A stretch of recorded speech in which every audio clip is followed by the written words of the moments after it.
Hello everyone and welcome back to the Common Sense Crypto channel. As with you always, this is Rich doing another video today on XRP. So I hope you're all having a wonderful day today wherever you are in this great world. We're gonna talk about XRP. And I gotta start with this from Smoke. Why corporations will continue to add XRP to their balance sheets. Corporations and banks are adding XRP to their balance sheets for more than just investment purposes. You know, when the banks start holding XRP on their balance sheet, or corporations, they're not going to be selling because the price goes up a little bit. They're going to be holding it for its actual use case. By holding XRP, financial institutions can streamline their reserves, eliminating the need to maintain multiple Nostro accounts. This simplifies operations by only requiring domestic currencies and XRP. If you make things simple at corporations and banks, if you make it so that everything operates in a very easy way, every single bank is going to move in this direction. Same thing with corporations. And because we have a massive liquidity crisis still looming, and it's going to start with Basel III, which I'm going to talk about in a minute, XRP fixes that liquidity crisis as well. Everybody always said that crisis is going to hit. Then they're going to bring out the solution, XRP and on-demand liquidity. This not only reduces the complexity and cost of foreign exchange, treasury operations, and liquidity management, but also helps banks comply with Basel III liquidity requirements. In addition, using XRP mitigates the risk of bankruptcy associated with correspondent banks holding funds, making the entire system more resilient. As more banks and corporations adopt this approach, the demand for XRP will grow. This increased demand will drive up XRP's trading volume and price. Like I said, they're going to be buying up that XRP and locking it away for long periods of time. Forget about a 3-digit XRP once that happens. We will most likely be well into the 4 digits for XRP, pushing towards a 5-digit XRP. Because once this starts happening, once one bank starts utilizing XRP, it gives them the upper hand on all the other banks. So now all the other banks got to jump on board with RippleNet and XRP. And before you know it, we have mass adoption. This comes from Mr. Man, and this is very smart. He says, here is the macro market outlook for 2025 to 2026. We are now in a euphoric state. FASB, December 15th. Mika, December 30th. March, Fedwire, ISO transition. You have until mid-year to get your profits because once SWIFT transitions to ISO, Basel III kicks in. And that could be where the massive liquidity crisis shows up. Pull profits into stablecoins, not cash. Use XRP Ledger DEX and Stellar DEX to get your stablecoin profits. That way you're not messing with exchanges going down. You know, everybody looks at the banks and they always say, well, it's going to be a massive liquidity crisis at the banks. But this could also affect the exchanges. And that's why I always tell you, stop storing your crypto on the exchanges. And when it comes time to take profits from your crypto holdings, I would store those profits in a stable coin like RLUSD or USDC, not in cash, not at the bank. Because I think Basel III is going to be what brings that liquidity crisis.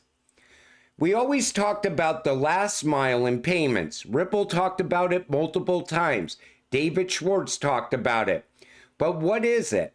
Similar to supply chain management and transportation logistics, The last mile in global payments refers to the movement of value from a financial institution to the final delivery destination, the end recipient.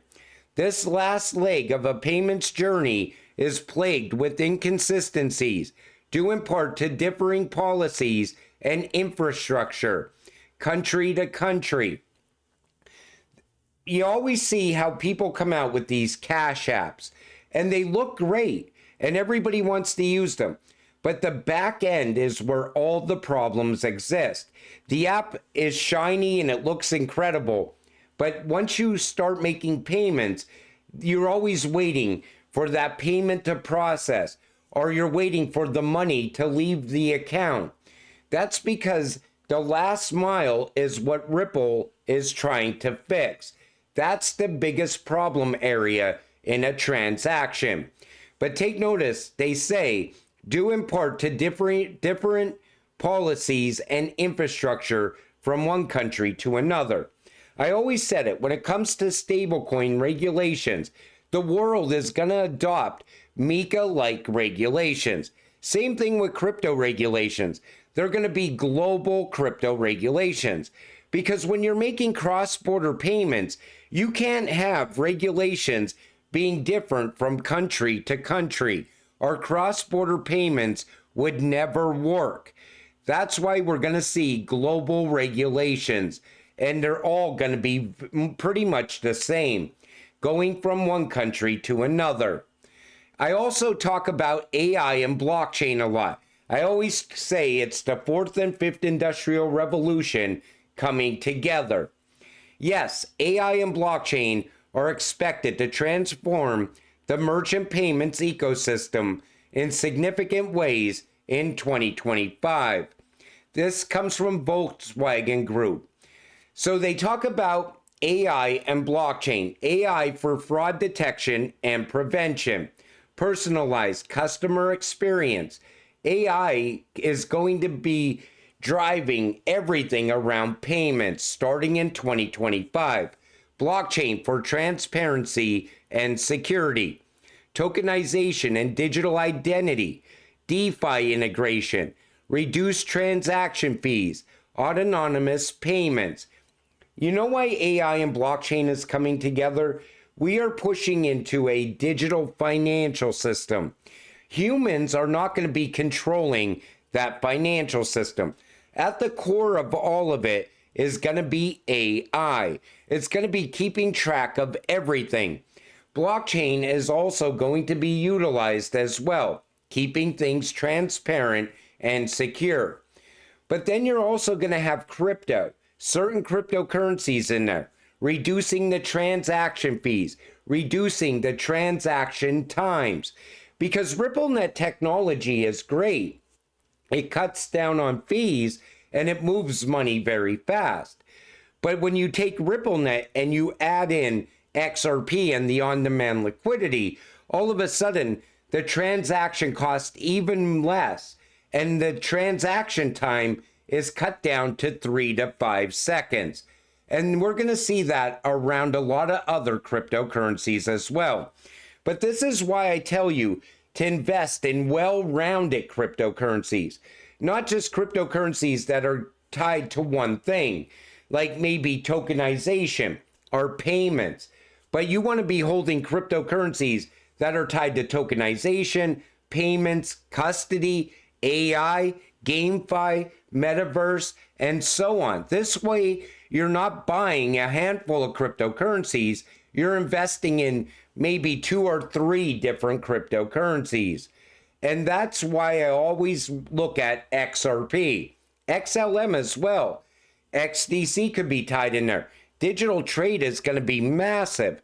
But you got to look at what that cryptocurrency is built to do.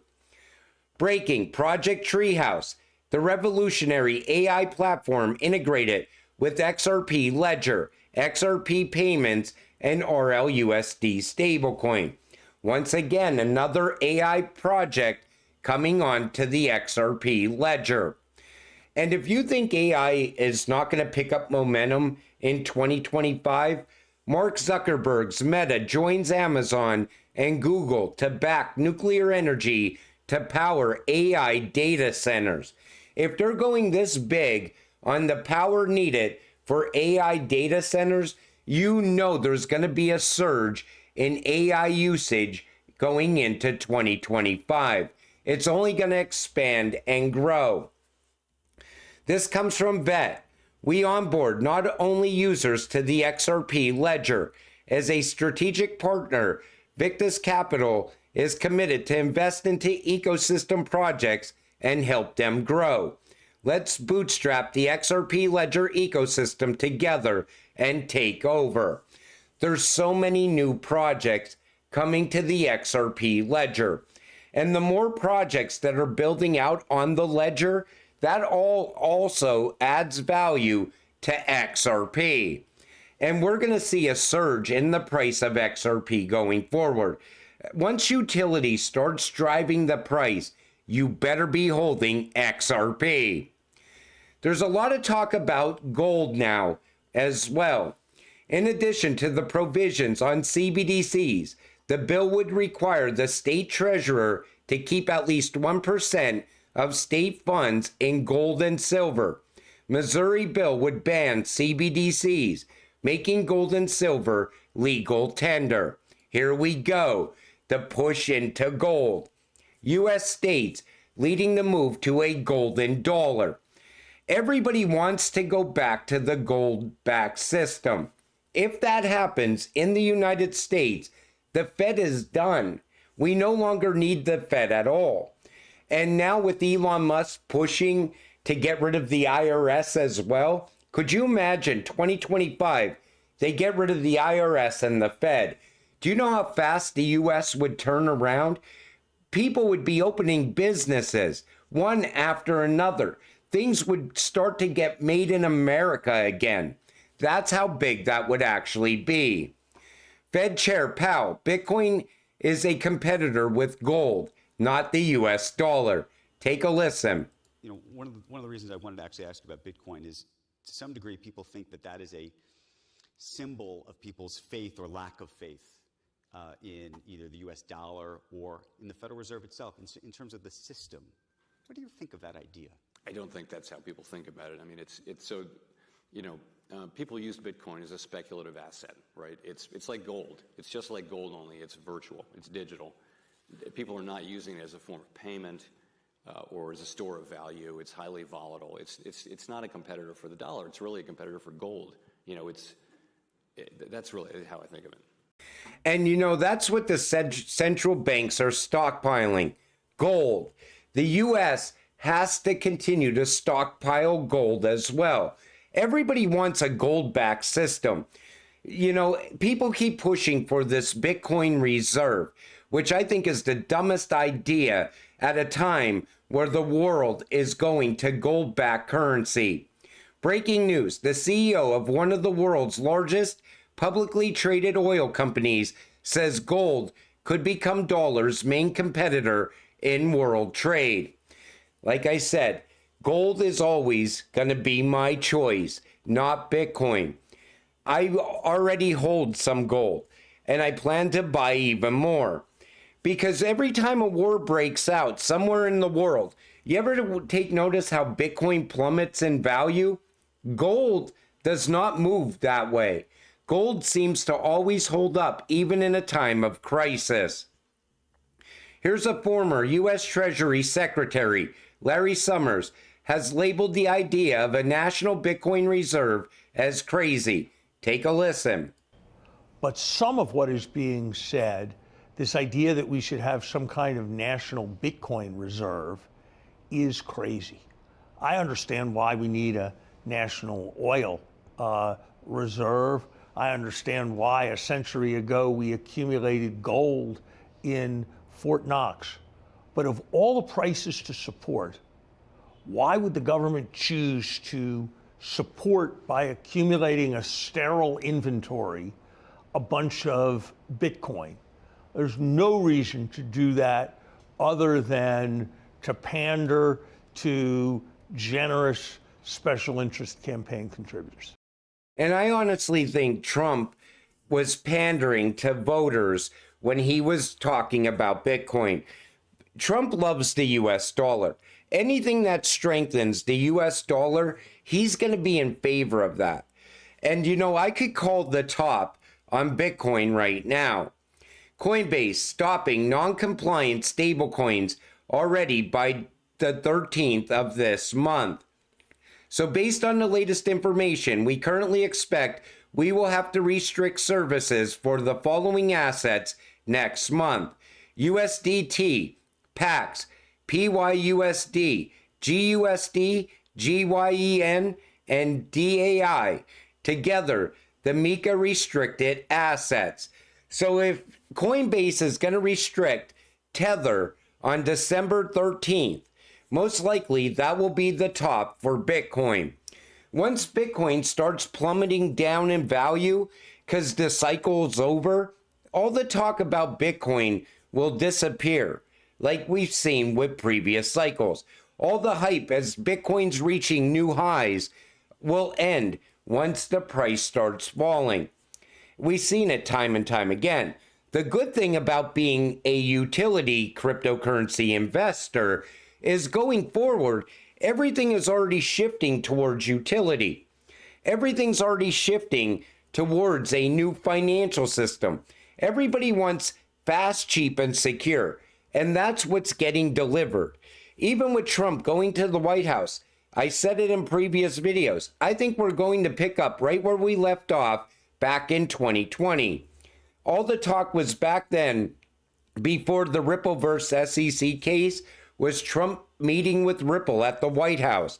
They were most likely working on the US CBDC back then. I still think we're going to have a digital dollar at some point. I would like to see a gold-backed digital dollar, if that's going to happen. We need to go back to money that is sound money, backed by gold, backed by silver. You know, everybody's pushing the Bitcoin narrative right now, but once the hype ends and once Tether falls and takes Bitcoin with it, that will be a reason to transition to sound money.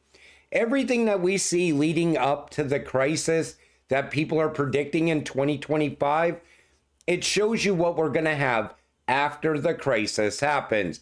Most likely, we will have crypto regulations, stablecoin regulations, and the world will transition into using crypto for its actual use case, to send money all around the world. XRP is going to be working as a trust layer between so many different countries in the very near future.